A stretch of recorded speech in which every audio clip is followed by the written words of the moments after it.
복음 2장 1절부터 12절 말씀 함께 읽습니다.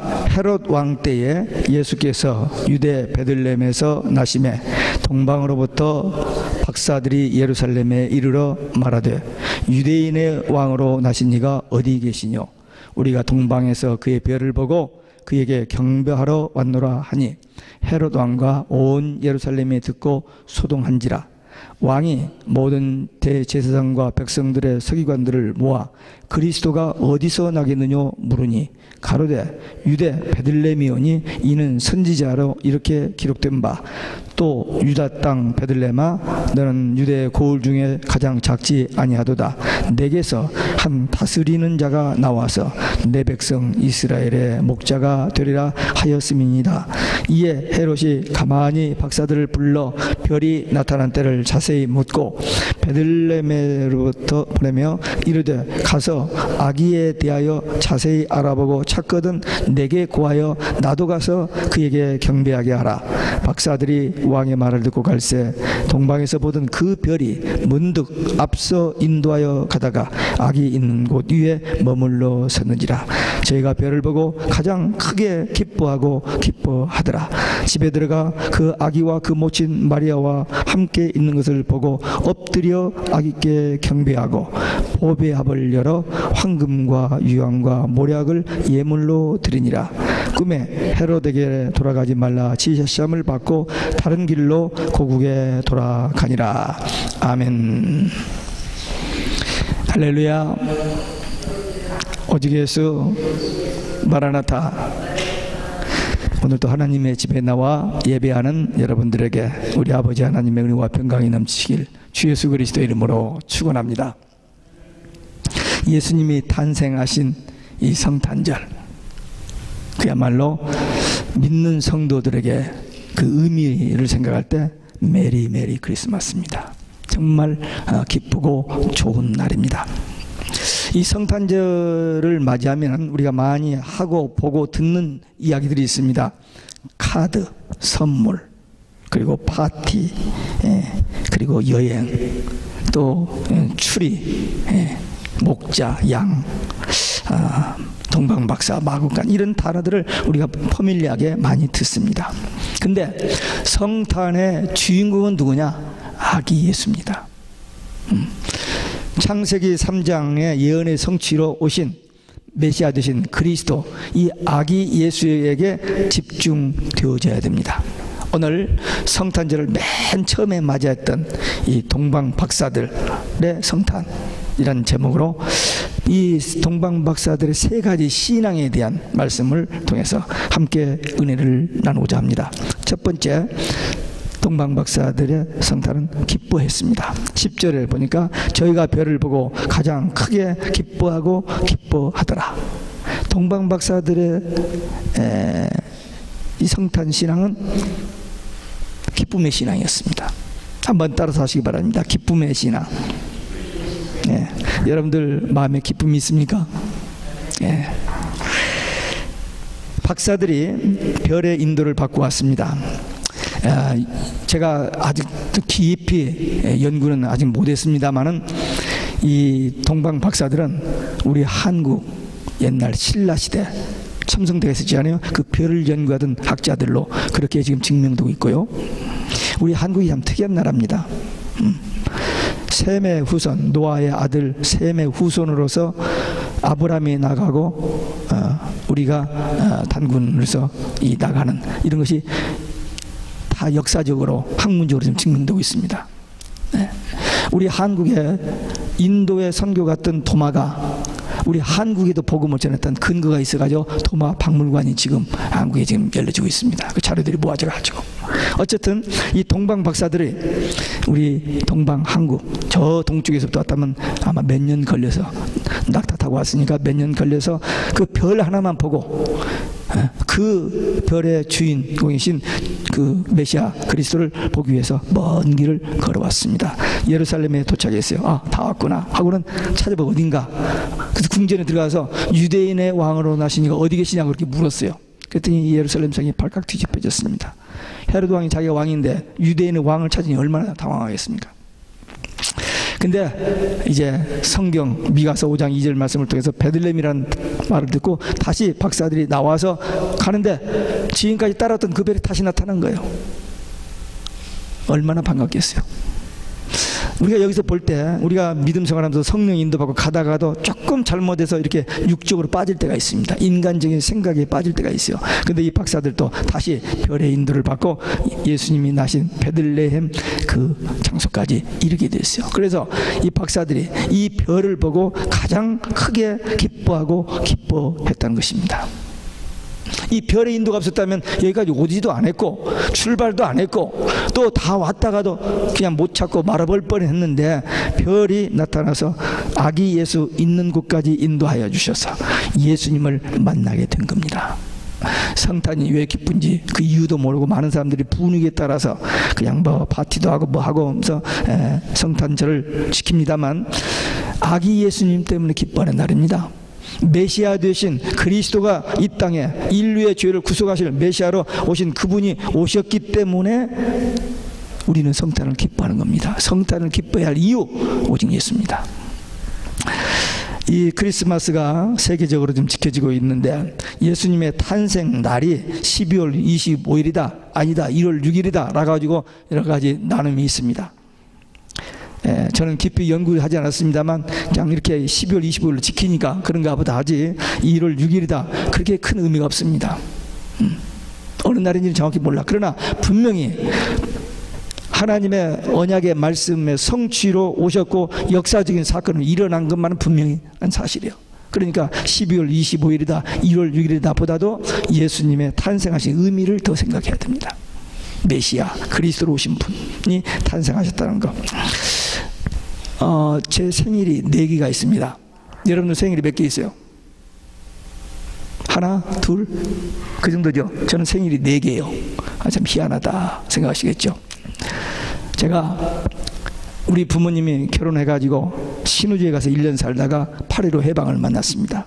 만세 소리를 듣고 개성까지 걸어오셨어요. 만삭이 돼가지고. 그래서 우리 어머님을 효도하려고 제가 그 안에서 줄이다 보니까 이렇게 날씬하게 나온 겁니다. 그래서 하여튼 개성에서 기차를 타고 서울역에 도착했는데 제가 나오는 거예요. 그래가지고 그때 그 질서를 이렇게 하고 하던 그 젊은이들이 다다미에다가 우리 어머니를 눕혀가지고 메고 서울역 앞에서 한 300m, 200~300m 떨어져 있는 세브란스 병원으로 데려다 줘서 거기서 제가 났어요. 그래가지고 쭉 자라면서 고등학교 졸업하고 서울 대학 올 때까지 제 생일은 8월 20날 그게 제 생일이었습니다. 추석 지나고 닷새 제 생일. 그래서 7남매 중에 장남이니까 생일 뻑적지근하게 잘해주셔서 잘 먹고 자랐어요. 근데 언제 무엇 하다가 호적을 이렇게 문서를 보니까 5월 20일로 된 거예요. 이게 뭐 어디서 틀렸는지는 몰라요. 그러니까 제 생일은 음력 8월 20날에다가 5월 20일 두 생일이 존재했습니다. 그래서 저는 지금도 무슨 What's your birthday면 항상 5월 20날 45년을 씁니다. 근데 제가 결혼하고 미국으로 공부로 올 때 관상대로 전화해가지고 태양력 날을 물어봤어요. 45년 8월 20날이 태양력으로 언제냐 했더니 9월 25일이래요. 그래서 미국 와서 지금 42년 동안 제 생일은 9월 25일이 제 생일이요. 그러면 제 생일은 어떤 게 진짜입니까? 8월이 진짜요? 예. 어느 것도 진짜가 없죠. 그런데 제 생일이 또 하나가 있어요. 지금 3개 이야기했죠. 8월 20날, 5월 20일, 그 다음에 9월 25일 3개는 하나가 또 있어요. 18살 때 1964년도 날짜를 잊어버렸어요. 4월 언제인데 4월 어딘데 옆에 교회에서 집회에 가가지고 은혜 받고 콧물 눈물 콧물 쏟으면서 회개하면서 보너게난 영적 버스데이가 있어요. 그 생일이 4개예요. 4개. 생일 3개, 4개 있으신 분 이따 나하고 좀 만나서 얘기 좀 해요. 아마 특별한 사건입니다. 근데 어느 날이 진짜인지는 몰라요. 어쨌든 저는 내 생일을 다 기억하고 있습니다. 분명히 제가 이 땅에 태어난 날이 있고 그 날이 넷 중에 하나는 맞죠. 다 맞을 수도 있고 그렇습니다. 아기 예수님 이 땅에 역사적인 사건으로 분명히 메시아로 그리스도로 오셨습니다. 이 아기 예수께서 그리스도로 메시아로 이 땅에 오신 사실로 인해서 이 박사들처럼 우리도 가장 크게 기뻐하고 기뻐해야 될 줄로 믿습니다. 아멘. 이런 데서는 아멘이 나와야 돼요. 비록 여러분들이 지금 라이프 시츄에이션이 좀 피곤하고 어떤 육신의 병이라든지 또는 여러 가지 어떤 관계 속에서 눌림이 있다 할지라도 예수님이 안 오셨다면 어떻게 됩니까? 우리에게는 영원한 소망이 없습니다. 예수님이 오셔서 우리 죄의 문제를 해결해 주셨기 때문에 우리는 구원을 받았고 하나님의 자녀로 신분이 회복되었고 천국 가는 자들이 됐습니다. 그러니 이 예수님이 오신 것이 얼마나 기쁜 날입니까? 너무너무 좋은 날입니다. 그래서 기쁘다 구주 오셨네. 아까 우리 찬송 불렀잖아요. 근데 오늘 마태복음 2장 10절에 보니까 박사들이 가장 크게 기뻐하고 기뻐했다고 했는데 누가복음 2장 10절에 보니까 제가 똑같이 2장 10절인데 누가복음에 보니까 천사들이 가브리엘 천사가 이 베들레헴 목자들에게 말을 전하는데 온 백성에게 미칠 큰 기쁨의 좋은 소식을 너에게 전하노라.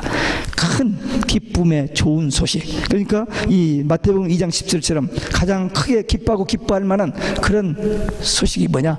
예수님의 탄생입니다. 그러니까 맨 처음에 예수님의 첫 크리스마스를 성탄절을 맞이했던 동방박사 마태복음 2장 10절 그리고 베들레헴 목자들 누가복음 2장 10절 다 똑같이 기쁨의 좋은 소식이었어요. 근데 우리는 그 기쁨의 좋은 소식을 들었습니다. 또 그 말씀을 깨달았어요. 믿었어요. 하나님의 자녀로 구원받고 하나님의 자녀로 신분이 회복되었습니다. 그러니까 얼마나 기쁘고 좋은 날입니까? 예수님 만난 것, 예수님 믿고 구원받은 것, 또 예수님 때문에 또 예수님 우리를 다시 데리러 오고 또 예수님 때문에 천국 가는 것, 이 복음을 깨달은 우리는 세상에 아무것도 없어도 우리는 행복하고 복 있는 자인 것을 알고 기뻐해야 될 줄로 믿습니다. 요즘 경제적인 사정이 너무 어렵고 또 개인의 직장이나 사업 또는 건강 여러 가지 일로 답답하고 정말 우울하고 기뻐할 조건이 하나도 없음에도 불구하고 오늘 이 말씀을 받은 우리들은 이 동방박사들처럼 기뻐해야 됩니다. 네, 오늘 기쁨의 날입니다. 이 기쁨의 신앙을 소유하시기 바랍니다. 환경 바라보지 말고 현실만 바라보고 눌리지 말고 오직 예수 때문에 이 기쁨의 신앙을 회복하여서 눌리지 말고 이 동방박사들처럼 기쁨의 그런 되시는 예수님을 만난 그 기쁨과 감격을 주님 다시 오시는 그날까지 꼭 유지하시는 우리 모두 되시기를 주 예수 그리스도 이름으로 축원합니다. 두 번째, 엎드려 경배했습니다. 11절에 집에 들어가 아기와 그 모친 마리아 함께 있는 것을 보고 엎드려 아기께 경배하고.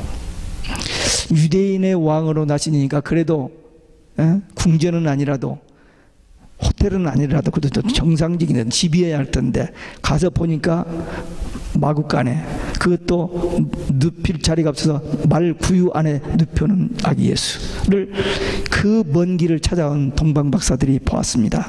얼마나 실망되겠어요. 근데 박사들이 실망했어요? 아니죠. 넙죽 엎드려서 그 아기에게 경배했습니다. 여러분들이라면 어떻게 했을 것 같아요? 얼마나 수고하셨느냐고 이야기 실컷 하다가 아이고 이쁘게 생겼네 하면서 따둑따둑하고 말았을 텐데 이 동방박사들은 그 먼 길을 찾아간 목적이 뭐예요? 이 아기 예수 만나러 갔거든요. 그러니까 먼저 아기 예수에게 엎드려 경배했다, 예배했다는 말입니다. 어떤 사람들은 마리아에게 경배한다고 말하고 있습니다. 근데 오늘 본문에 분명히 아기께 경배했습니다. 경배는, 예배는 하나님께만 드리는 거지 마리아에게 되면 큰일 납니다. 큰일 나요. 마리아에게 기도하면 큰일 납니다. 예, 그걸 몰라요 사람들이. 아기께 경배하고 아기께 기도하고 아기 이름으로 기도하고 아기 이름으로 예수 이름으로 해야 하는데 마리아 이름으로 참 안타까운 일입니다. 얼마나 많은 사람들이 속고 있는지 몰라요. 이 박사들이 경배한 것은 아기 예수, 인류를 죄에서 구속하실 메시아 그리스도로 오신 그분에게 예배한 겁니다. 예배신앙. 한번 따라서 하시기 바랍니다. 예배신앙. 예배신앙이 그렇게 중요합니다. 하나님 우리를 창조하신 목적 예배, 우리를 구원하신 목적 예배, 우리 천국 가시는 목적 예배입니다. 우리가 그렇게 지음을 받았고 그 목적 때문에 하나님께서 우리를 구원하시는 거예요. 그러니까 이 예배신앙, 이 동방박사들 그 먼 길을 찾아와서 아기께 경배하지 아니하고 마리아에게 있더라면 티에다 꼬불꼬불이 되어버렸는데 아기께 경배를 했어요. 바른 예배신앙이었습니다. 여러분들, 이 성탄절은 아기 예수님께 예배하는 건 절대로 마리아가 아닙니다. 마리아는 보통 여자예요. 애엄마예요. 애엄마. 우리가 똑같은 사람이에요. 절대 예배의 대상이 될 수 없습니다. 근데 많은 사람들이 속고 있는 거예요. 최초의 우상 종교, 바벨론 종교, 어미 새끼인데 그걸 마리아 예수님으로 이렇게 속고 지금 하고 있습니다. 계시록에 보면 마지막 무서운 심판이 임하는데 4번이나 큰 성 바벨론의 멸망, 그리고 그 바벨론이 비밀 중에 비밀이라고 캐피탈로 써 있어요. 인류가 다 좀 속고 있는 사건입니다.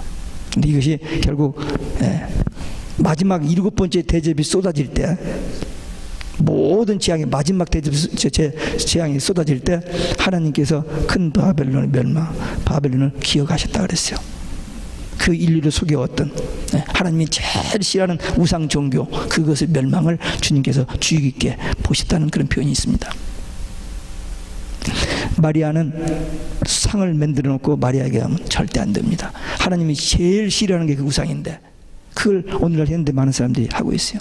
집에다 해놓고 막 해놓고 있는데 그건 아닙니다. 가짜입니다.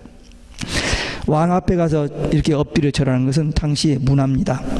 근데 이 박사들이 아기 예수께 가서 만왕의 왕 만주해 주신 그리스도 앞에 가서 엎드려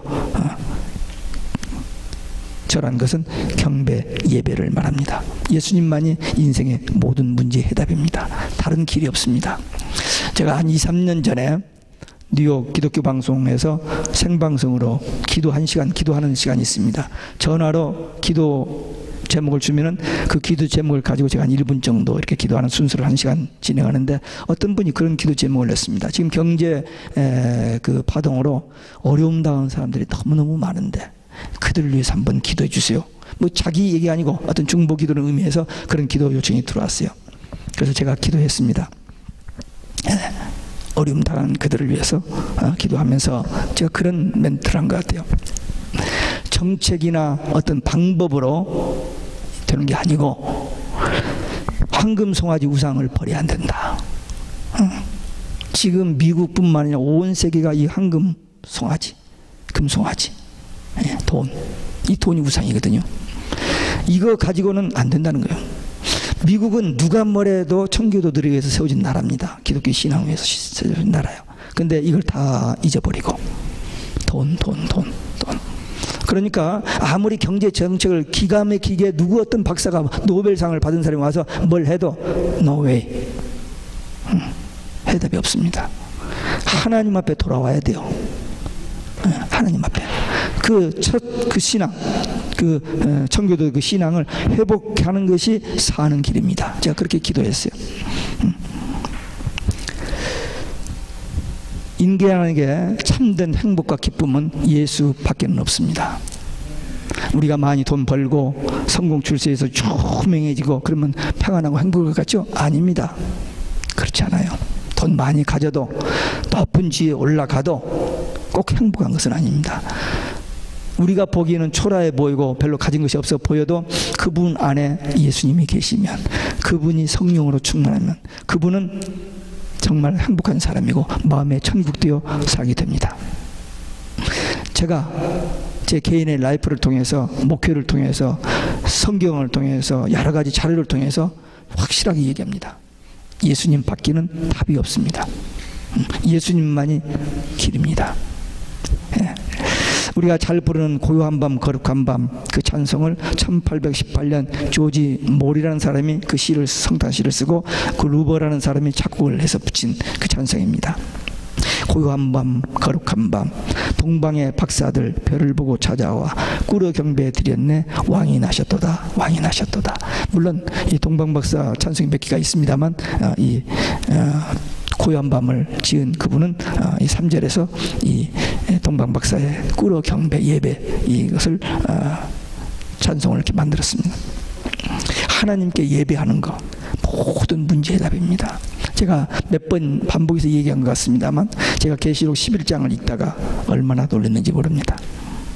이제 마지막 이제 환난 그리고 주님이 재림하시게 되는데 성전에서 바른 예배를 드리는 사람은 청량하여서 예비처 보호를 받고 마당만 박는 신자들은 42달 동안 적그리스도에게 무참하게 짓밟히도록 내버려 두라는 말이 있어요. 예배가 그렇게 중요합니다. 지금 하나님이 살아계시거든요. 그 하나님 앞에 나와서 예배하는데 그냥 척 겉으로 예수님 당시에 제사장만 2만 명이었습니다. 바리새인들 서기관들 그 똑똑하고 신앙 좋다고 그 성경 박사들 그만두고 이 예배를 인도할 수 있는 제사장급만 2만 명이었어요. 그런데 한 사람도 아기 예수를 만난 사람이 없습니다. 다 머릿속으로 믿고 가르치고 했던 그들이지만 가짜들이더라. 마지막 때도 거짓 선지자가 많이 일어날 것이라고 마태복음 24장 예수님이 몇 번을 얘기합니다. 많은 사람들이 미혹돼서 그를 갈 거라고 얘기했어요. 그러니까 교회 생활을 몇 년 했느냐, 교회에서 어떤 직분을 가졌느냐, 어떤 교회 큰 교회 목사냐, 총회장이냐, 감독이냐, doesn't matter. 예수를 믿느냐 안 믿느냐. 믿는 척하는 것은 자기는 착각 속에 있지만 하나님은 다 아시거든요. 진짜인지 가짜인지를. 그 알곡과 가라지가 구분될 때가 옵니다. 그 껍질이 벗겨져야 알곡이 나와요. 타작기에다가 곡식을 집어넣어야 알곡이 나와요. 그때가 이제 이 환난 때입니다.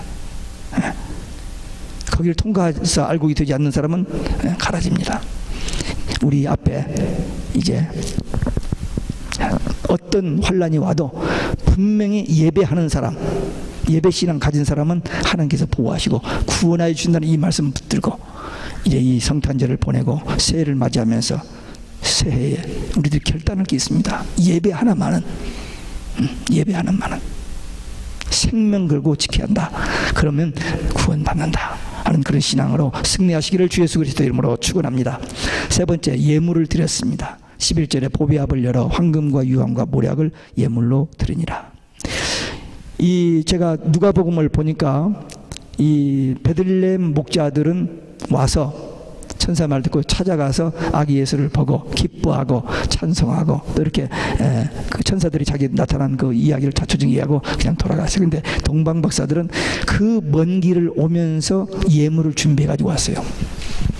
미리 알고 왔기 때문에 메시아가 만왕의 왕 정말 구세주가 탄생할 것이다 어떤 믿음을 가지고 거기 그에게 맞는 예물을 주면 무슨 다이아 반지라든지 무슨 향수 뭐 이런 게 아니고 메시아에게 딱 맞는 세 가지 예물을 준비해서 황금 왕에게 드리는 선물입니다.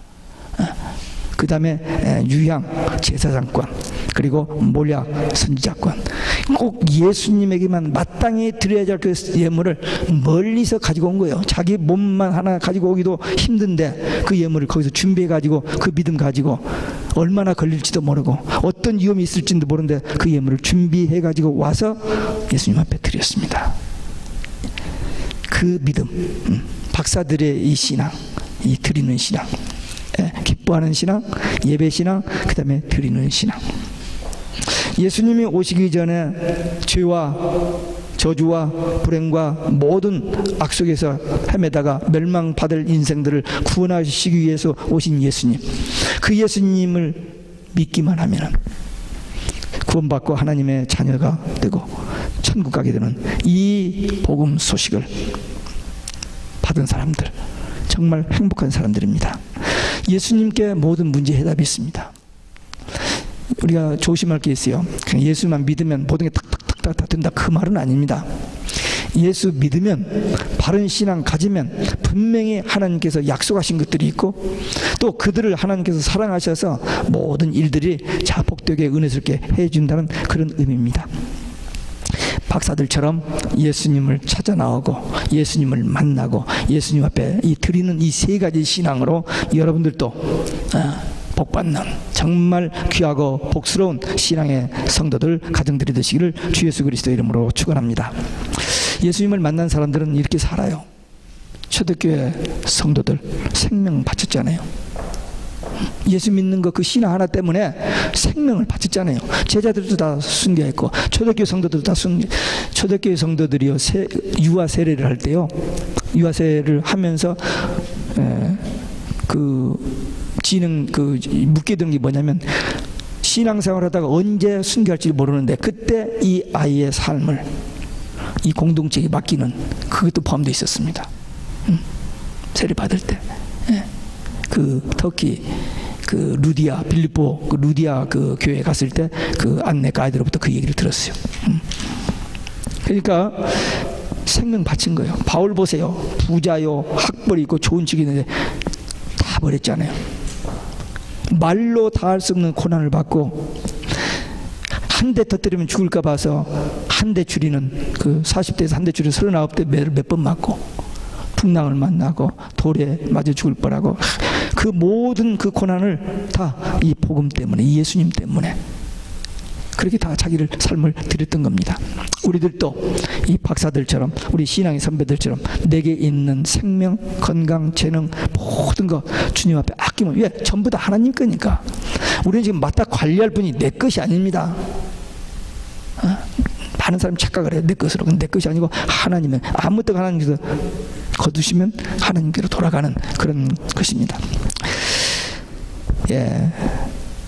우리들도 주님 마음에 모시고 참된 평안과 행복을 누리고 이렇게 기쁨의 신앙 회복하고 예배 신앙 회복하고 그리고 조금 더 아낌없이 하나님 앞에 드리는 신앙.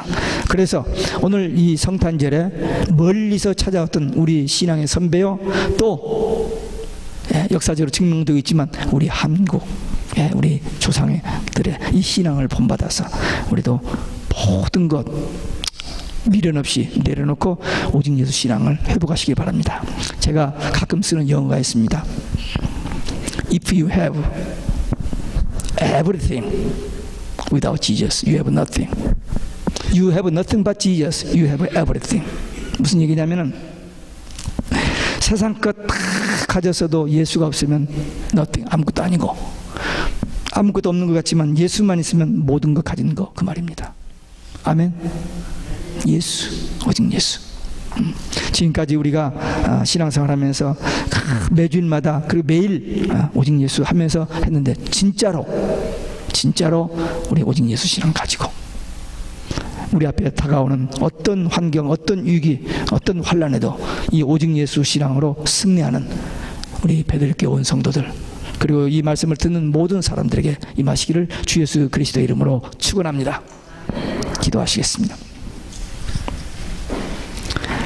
우리